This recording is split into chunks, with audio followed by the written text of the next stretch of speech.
আসসালামু আলাইকুম সবাইকে। আজকে তৈরি করব কলি সহ কুচি দেওয়া সালোয়ার প্যান্ট।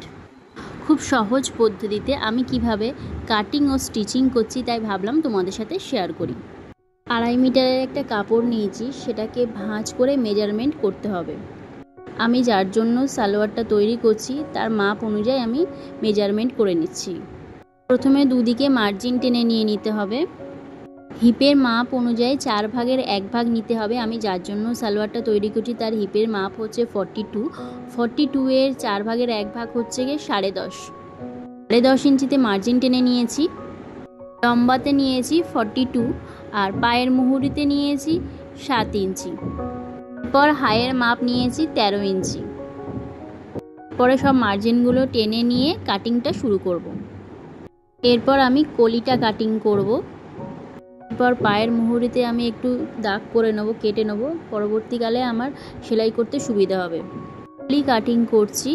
7 ইঞ্চি লম্বা নিয়েছি আর 5 ইঞ্চি চওড়া নিয়েছি। এরপর কোমরের বেল্টটা তৈরি করব। বেল্টের কাপড়ে 6 ইঞ্চি লম্বা থাকবে আর 42 ইঞ্চি চওড়া। সেলাইয়ের মার্জিন রেখে আমি দাগগুলো মেজারমেন্ট করে কেটে নিচ্ছি।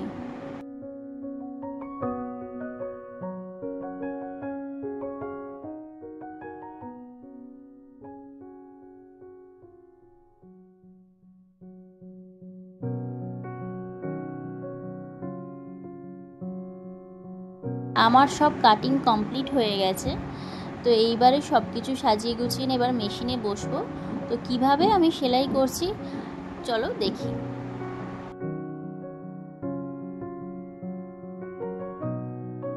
প্রথমে আমি কলিটাকে আটকে নেব। কিভাবে আটকাচ্ছি দেখো।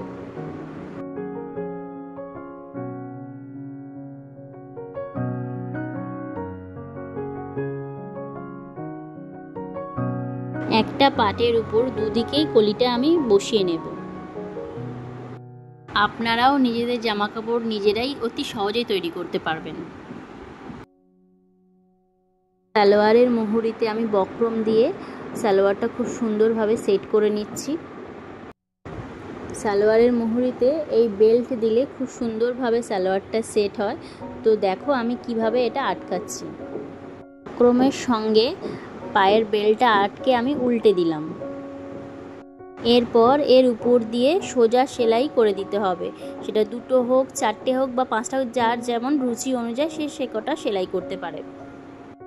দেখো কত সুন্দর পায়ের মুহুরিটা বসেছে। এরপর আমি কুঁচি দিয়ে নিচ্ছি, দেখো একটা একটা করে।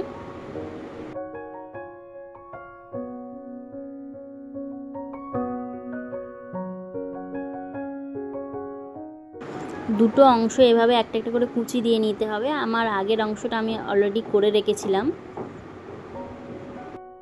একটা পার্ট সোজা রেখে আর একটা পার্ট উল্টো রেখে আমি সেলাই করছি। আর কিভাবে কলিটা আটকাচ্ছি সেটা দেখো। এইভাবে আমি দুদিকে আটকে নেব।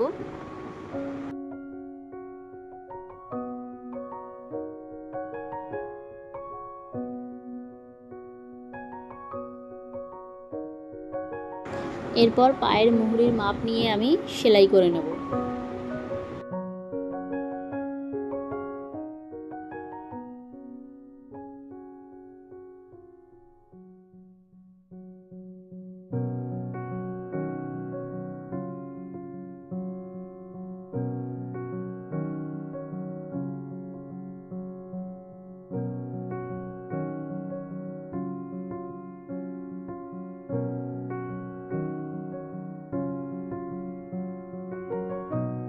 এবারে আমি কোমরের বেল্টের অংশটা সেলাই করে নেব।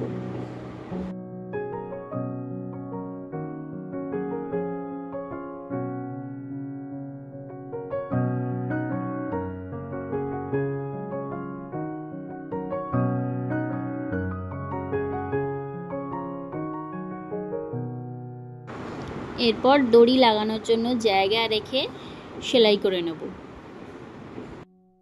আশা করি তোমাদের ভিডিওটা ভালো লাগবে। যদি কেউ এই ভিডিওটার মাধ্যম থেকে যদি কেউ একটু হেল্প পেয়ে থাকো তো অবশ্যই আমার কমেন্টে জানিও। আমার এই নতুন পথ চলাতে তোমরা প্লিজ আমার পাশে থেকে আমাকে সাপোর্ট করো। আর ভিডিওটা যদি তোমাদের সত্যি ভালো লেগে থাকে তো অবশ্যই আমার চ্যানেলটা একটু সাবস্ক্রাইব করে দিও। বেল্টের অংশটা আমার সেলাই করা হয়ে গেছে। এবারে নিচের অংশটার সঙ্গে বেল্টের অংশটা কিভাবে আটকাচ্ছি দেখো। এইভাবে ঘুরিয়ে ঘুরিয়ে সেলাই করে নিতে হবে। দেখো আমার পুরোটা সেলাই করা হয়ে গেছে। তো ফাইনাল লুকটা কেমন দেখাচ্ছে। বেল্টের জন্য দড়িটা আমি কিভাবে সেলাই করছি দেখো। যদি ভিডিওটা তোমাদের ভালো লেগে থাকে তো অবশ্যই আমার চ্যানেলটা সাবস্ক্রাইব করে দিও, আর কমেন্টে জানিও আমি কেমন কাজ করেছি। আর এই হলো সালোয়ারের ফাইনাল লুক। সবাই ভালো থাকো, সুস্থ থাকো, উপরওয়ালার কাছে এই দোয়া করি, এই কামনা করি।